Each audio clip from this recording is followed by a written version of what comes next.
జై Bharat. Yeah, thank you. Yeah, నా పేరు మోహన్ రావు. నేను జేఎన్వి గుంటూరులో చదివాను, నవోదయ విద్యాలయ గుంటూరు. మీ సార్ చెప్తా ఉన్నారు ఇప్పుడు దాకా మా తమ్ముడు అనిల్, మార్క్స్ అనేది ఇంపార్టెంట్ కాదు. ఫస్ట్ థింగ్, పేరెంట్స్ కూడా మీ పిల్లల మీద ఎటువంటి ఒత్తిడి తేవద్దు, మార్క్స్ కావాలని. ఇంకొకటని, మార్క్స్ లేకపోతే ఏమీ కాదు, మార్క్స్ లేకపోయినా డెవలప్ అవ్వచ్చు. దానికి నేనే ఫస్ట్ ఎగ్జాంపుల్. నాకు 10th క్లాస్లో సిబిఎస్ఈ పాస్ మార్క్ ఎంత ఎవరికైనా తెలుసా? 10th క్లాస్ పాస్ మార్క్ ఎంతమ్మా సబ్జెక్ట్కి? 33. నాకు మ్యాథ్స్లో 33 వచ్చినాయి. నేను 2nd క్లాస్ స్టూడెంట్ని. ఆ తరువాత నాకు నవోదయ ఇచ్చిన వాల్యూస్, వాళ్ళు ఇచ్చిన సపోర్ట్ వల్ల నేను ఎంఈసీ తీసుకొని ఆ తర్వాత +1 +2లో నేను స్కూల్ ఫస్ట్. ఓకే, ఆ తర్వాత సిఏ చదివాను. సిఏ కూడా నార్మల్గా 5 ఇయర్స్లో అయిపోయింది. ఆ తర్వాత నేను ప్రాక్టీస్కి వచ్చాను. సో మీకు నేను చెప్పేది ఏంటంటే, మార్క్స్ అనేది ఇంపార్టెంట్ కాదు, ముందు వాల్యూస్ నేర్చుకోండి.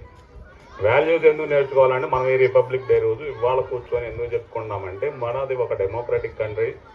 ఈ డెమోక్రటిక్ కంట్రీ సరిగ్గా చక్కగా నడవాలి అంటే మనం లా అబైడింగ్ సిటిజన్స్గా ఉండాలి, అలాగే లా మేకింగ్ సిటిజన్స్గా కూడా తయారు కావాలి. లా మేకింగ్ సిటిజన్స్గా కావాలి అంటే మనలో వాల్యూస్ ఉండాలి, అన్ని ధర్మం పాటించాలి.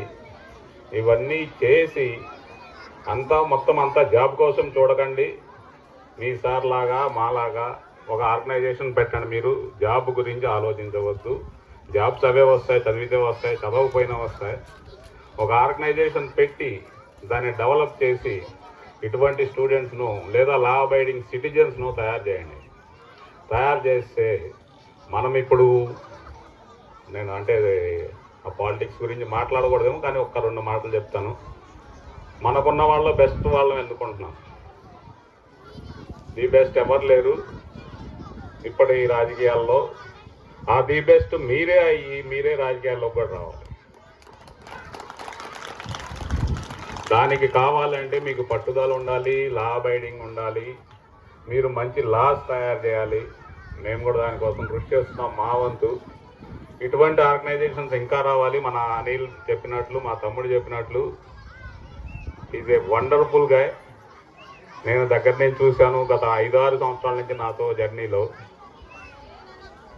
తను చాలా కష్ట నష్టాలకు వచ్చి ఈ ఇన్స్టిట్యూట్ పెట్టాడు.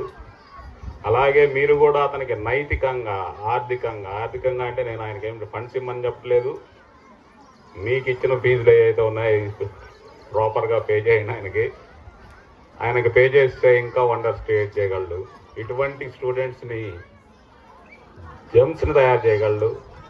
కాబట్టి మీరంతా అనిల్కి సపోర్ట్ చేయండి బాగా.